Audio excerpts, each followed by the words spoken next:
नमस्कार दोस्तों। आज हम विस्तार से जानेंगे भारत और इंडोनेशिया के बीच में क्या-क्या समझौता हुआ है। तो प्रधानमंत्री नरेंद्र मोदी आज इंडोनेशिया के दौरे पर हैं। वहाँ पर उनका गार्ड ऑफ ऑनर से उन्हें सम्मानित किया गया। उन्हें वहाँ का सर्वोच्च नागरिक सम्मान भी मिला और उनको जो है उनके जो लड़ाकू विमान हैं उनसे इनको एस्कॉर्ट भी किया गया। तो बहुत ही भव्य जो हुआ है इनका वेलकम। तो भारत और इंडोनेशिया के बीच में व्यापक रणनीतिक और साझेदारी का मतलब गहराता हुआ एक जो क्षितिज है उसको हम मान सकते हैं। उनकी राजकीय यात्रा का आज हम विस्तृत भू-राजनीतिक विश्लेषण करेंगे। इंडियन ओशन के 2 विपरीत छोरों पर स्थित होने के बावजूद भारत और इंडोनेशिया रणनीतिक रूप से अत्यंत निकट और भौगोलिक और सुरक्षात्मक जो संबंध है वो साझा करते हैं। दोनों देशों की राजधानियों के बीच हज़ारों किलोमीटर की दूरी है, लेकिन समुद्री सीमा के साथ में दोनों देश जो है वो आपस में सदियों पुराने समुद्री और सभ्यगत संबंधों को जो है वो रेखांकित करते हैं। भारत के प्रधानमंत्री नरेंद्र मोदी जी इंडोनेशिया की आधिकारिक राजकीय यात्रा में हैं और द्विपक्षीय संबंधों के इतिहास में एक नया जो मील का पत्थर है वो स्थापित करेंगे। दोनों देशों के बीच व्यापक रणनीतिक साझेदारी यानी कि कॉम्प्रहेंसिव स्ट्रेटेजिक पार्टनरशिप के स्तर पर उन्नत किए जाने के बाद ये प्रधानमंत्री की पहली आधिकारिक द्विपक्षीय जो है वो इंडोनेशियन यात्रा थी। तो राष्ट्रपति जो यहाँ के इंडोनेशिया के हैं प्रबोवो सुबियांतो के औपचारिक निमंत्रण पर ये जो है वो आयोजित की गई थी। ये जो यात्रा है दोनों शीर्ष नेताओं के बीच एक अत्यंत महत्वपूर्ण रणनीतिक विमर्श का प्रतिनिधित्व करती है। ये बैठक है ये राष्ट्रपति प्रबोवो सुबियांतो की भारत की राजकीय यात्रा जो हमारे गणतंत्र दिवस के मुख्य अतिथि के रूप में सम्मिलित हुए थे के बाद दोनों देशों के नेतृत्व के बीच पहला व्यापक द्विपक्षीय जो है ये संबंध है। इस राजनयिक समागम के दौरान न केवल पारंपरिक बल्कि द्विपक्षीय मुद्दों की भी समीक्षा की गई है, बल्कि उभरते वैश्विक परिदृश्य में दोनों विकासशील अर्थव्यवस्थाओं की रणनीतिक स्वायत्तता को सुरक्षित करने के लिए महत्वपूर्ण समझौते पर हस्ताक्षर हुए हैं। तो रक्षा और सुरक्षा सहयोग, उन्नत सैन्य प्रौद्योगिकी और समुद्री संप्रभुता पर भी दोनों के बीच में अंडरस्टैंडिंग हुई है। इंडो पैसिफिक क्षेत्र में जो चीन की बढ़ती सैन्य गतिविधि है और समुद्री सुरक्षा संबंधी अनिश्चितताओं के बीच भारत और इंडोनेशिया का रक्षा सहयोग एक मजबूत रणनीतिक सुरक्षा कवच के रूप में उभरा है। दोनों देशों ने माना है कि भौगोलिक दृष्टि से मलक्का स्ट्रेट की सुरक्षा और स्थिरता बनाए रखने में इंडोनेशिया की स्थिति अत्यंत महत्वपूर्ण है, जो भारत के लिए एक जीवन रेखा की तरह काम करती है। दूसरा है ब्रह्मोस और अस्त्र मिसाइल प्रणाली का रणनीतिक विस्तार।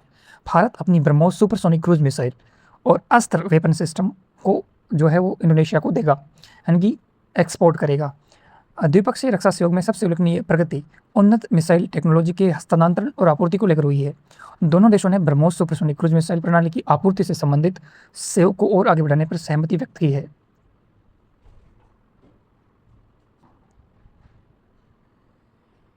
आधिकारिक स्रोतों के अनुसार इंडोनेशिया अपने रक्षा ढांचे को मजबूत करने के लिए अपने ब्रह्मोस बेड़े का विस्तार करने की योजना बना रहा है, जिसके तहत भारत द्वारा अतिरिक्त मिसाइल बैटरियां प्रदान की जाएगी।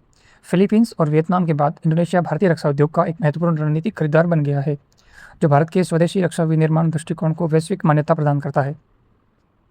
इसके अतिरिक्त वायुसेना की क्षमता बढ़ाने के लिए इंडोनेशियाई वायुसेना की रूसी निर्मित सुखोई लड़ाकू विमानों में भारत की स्वदेशी अस्त्र बियॉन्ड विजुअल रेंज हवा से हवा में मार करने वाली मिसाइलों को एकीकृत करने का एक ऐतिहासिक समझौता किया गया है। ये कदम न केवल रक्षा निर्यात के मामले में भारत के मेक इंडिया कार्यक्रम को गति देगा, बल्कि जकार्ता के लिए अपनी सैन्य टेक्नोलॉजी को पश्चिमी और रूसी स्रोतों से इतर विविधीकृत करने का मार्ग प्रशस्त करती है। कैपेबिलिटी निर्माण और रणनीतिक समुद्री संपर्क, दोनों देशों ने रक्षा उद्योग में संयुक्त उत्पादन, तकनीकी सहायता और प्रशिक्षण के स्तर को बढ़ाने के लिए रक्षा सहयोग समझौते यानी कि DCA के प्रभावी क्रियान्वयन पर बल दिया है। और इस कूटनीतिक यात्रा के दौरान भारत ने इंडोनेशियाई रक्षा संवर्ग के दीर्घकालिक क्षमता निर्माण के लिए निम्नलिखित रणनीतिक पहलों की घोषणा की है। पहला है प्रशिक्षण स्लॉट का आवंटन।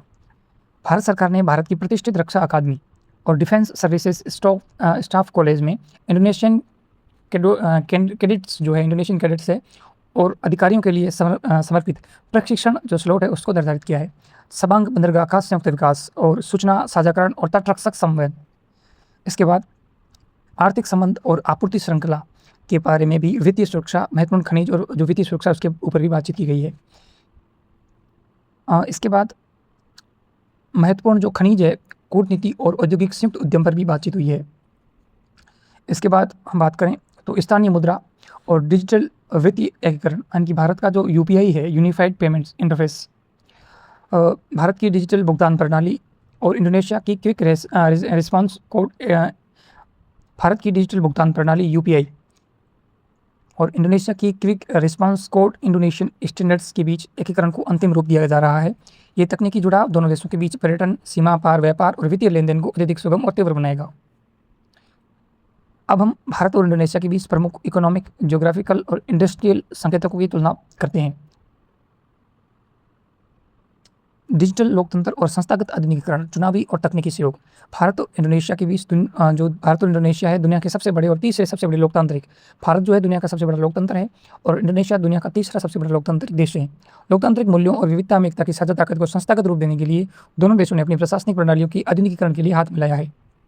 ईवीएम का विकास और चुनावी सुधार। इस यात्रा के दौरान भारत के चुनाव आयोग और इंडोनेशिया के सामान्य चुनाव आयोग के बीच एक ऐतिहासिक एमओयू हुआ है, जिसके अंतर्गत भारत में होने वाले चुनावों की तर्ज पर इंडोनेशिया में भी जो चुनाव है आम चुनावों के लिए विशेष रूप से तैयार की गई इंडोनेशियन विशिष्ट इलेक्ट्रॉनिक वोटिंग मशीनें विकसित करने में भारत जो है वो तकनीकी सहायता प्रदान करेगा। फिर है इंडोनेशियन ओपन नेटवर्क का शुभारंभ। इसके बाद सामाजिक आर्थिक कल्याण, स्वास्थ्य और खाद्य सुरक्षा, जन केंद्रित विकास पर भी जोर देने पर बात की गई है। फिर है IIM बेंगलोर का अंतर्राष्ट्रीय परिसर। शैक्षणिक क्षेत्र में एक बड़े कदम के रूप में प्रधानमंत्री मोदी ने घोषणा की है कि भारतीय प्रबंधन संस्थान बेंगलोर इंडोनेशिया के सिंगासारी विशेष आर्थिक क्षेत्र में अपना पहला अंतर्राष्ट्रीय शाखा परिसर स्थापित करेगा। यह संस्थान न केवल इंडोनेशिया बल्कि संपूर्ण आसियान क्षेत्र के युवाओं को प्रबंधकीय कौशल और विश्व स्तरीय शिक्षा प्रदान करने का प्रमुख केंद्र बनेगा। जन औषधि मॉडल और सस्ती स्वास्थ्य सेवा। इंडोनेशिया के राष्ट्रपति प्रबोवो सुबियांतो द्वारा देश के ग्रामीण क्षेत्रों के कायाकल्प के लिए शुरू की गई red and white village cooperatives के पहल के तहत देश भर में आत्मनिर्भर आर्थिक केंद्र स्थापित किए जाएंगे। इन केंद्रों में ग्रामीण क्लिनिकों के माध्यम से सस्ती और गुणवत्तापूर्वक दवाएं उपलब्ध कराने के लिए इंडोनेशिया ने भारत के जन औषधि मॉडल को अपनाने का निर्णय लिया है। फिर है खाद्य सुरक्षा कूटनीति। खाद्य सुरक्षा के क्षेत्र में भारत ने इंडोनेशिया की कृषि आत्मनिर्भरता को बढ़ावा देने के लिए भारत में विकसित उच्च गुणवत्ता वाले DWR गेहूं के बीजों की जो खेप है वो इंडोनेशिया को सौंपने की घोषणा की है। फिर है द्विपक्षीय समझौता ज्ञापनों और रणनीतिक घोषणाओं की व्यापक सूची। इसके अंतर्गत हम देखते हैं, इसमें पहला है शांतिपूर्ण अंतरिक्ष अन्वेषण समझौते का विस्तार, CDSCO और BPOM चिकित्सा नियमन MOU, इस्पात और खनिज आपूर्ति श्रृंखला MOU, कृषि और समुद्र क्षेत्र सहयोग समझौता, तटरक्षक और समुद्री सुरक्षा सहयोग विस्तार, NDMA और इंडोनेशियन राष्ट्रीय आपदा प्रबंधन एजेंसी का भी समझौता हुआ है। इंफॉर्मेशन टेक्नोलॉजी, दूरसंचार प्रौद्योगिकियों और सेवाओं में सहयोग, अनुसंधान प्रौद्योगिकी और नवाचार सहयोग MOU, स्वास्थ्य कार्यबल सहयोग कार्यान्वयन समझौता, इलेक्शन कमीशन ऑफ इंडिया और KPU चुनावी समझौता ज्ञापन का भी MOU हुआ है। फिर ब्रह्मोस मिसाइल प्रणाली सहयोग पर भी MOU हुआ है। हवा से हवा में मार करने वाली मिसाइल सहयोग में भी समझौता हुआ है। SAIL और PT कराकाटू स्टील रणनीतिक संयुक्त उद्यम पर भी MOU हुआ है। NFTDC मिडवेस्ट लिमिटेड और PT परमिन्स MOU भी इसमें हुआ है। इसके बाद द्विपक्षीय समझौतों को जमीनी स्तर पर उतारने के लिए दोनों नेताओं द्वारा महत्वपूर्ण सामाजिक और सांस्कृतिक और रणनीतिक पहलों की भी घोषणा की गई है। इसमें है पहला जो है वो प्रबंधन मंदिर परिसर का संरक्षण। योग्याकार्टा स्थित यूनेस्को विश्व धरोहर स्थल के जीर्णोद्धार के लिए भारत द्वारा वित्तीय और तकनीकी सहायता प्रदान की जाएगी। IFC-IOR में इंडोनेशियन संपर्क अधिकारी की तैनाती की जाएगी।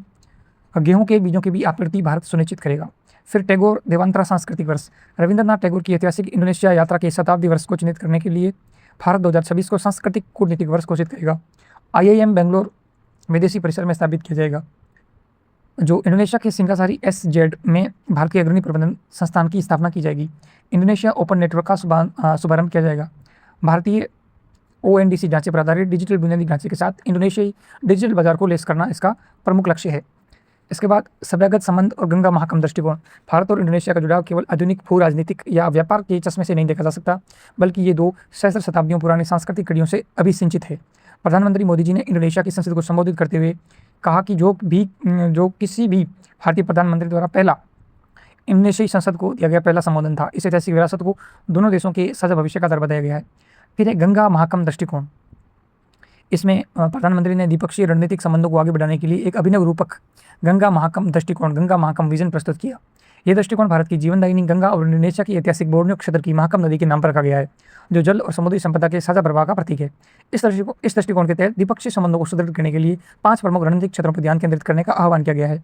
पहला है सभ्यगत कड़ियों का संवर्धन, यानी कि रामायण, महाभारत और ऐतिहासिक नालंदा विश्वविद्यालय से जुड़े साझा बौद्धिक व सांस्कृतिक संबंधों को पुनर्जीवित करना। फिर है विकास पंथों का सहभाजन। भारत के विकसित भारत 2047 और इंडोनेशिया के गोल्डन इंडोनेशिया 2045 यानी कि 2045 से राष्ट्रीय लक्ष्यों के बीच रणनीतिक समन्वय स्थापित करना।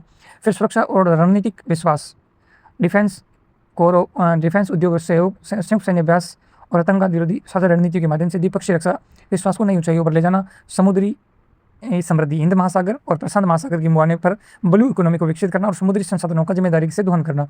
ग्लोबल साउथ की आवाज़ भी इसमें 5 प्रमुख ये जोड़े गए हैं। फिर सर्वोच्च नागरिक सम्मान, इस ऐतिहासिक यात्रा की संपुष्टि और प्रधानमंत्री मोदी के नेतृत्व को सम्मानित करने के लिए राष्ट्रपति प्रबोवो सुबियांतो ने उन्हें इंडोनेशिया के सर्वोच्च नागरिक सम्मान Bintang Adipurna of the Republic of Indonesia, Star of Indonesia से अलंकृत किया है। ये सर्वोच्च पदक असाधारण नागरिक और सैन्य सेवाओं के लिए प्रदान किया जाता है। इस सम्मान को स्वीकार करते हुए प्रधानमंत्री मोदी ने इसे भारत के करोड़ों लोगों और दोनों देश के बीच प्राचीन काल से चले आ रहे प्रगाढ़ बंधनों को समर्पित किया है। फिर इसके तहत भू राजनीतिक निहितार्थ, इंडो पैसिफिक क्षेत्र में रणनीतिक संतुलन की रूपरेखा भी तैयार की गई है। एक्ट ईस्ट और महासागर दृष्टिकोण की मजबूती, फिर आसियान केंद्रितता का समर्थन, डिजिटल और सामाजिक सहयोग का नया मॉडल, ये भी इसमें शामिल किया गया है।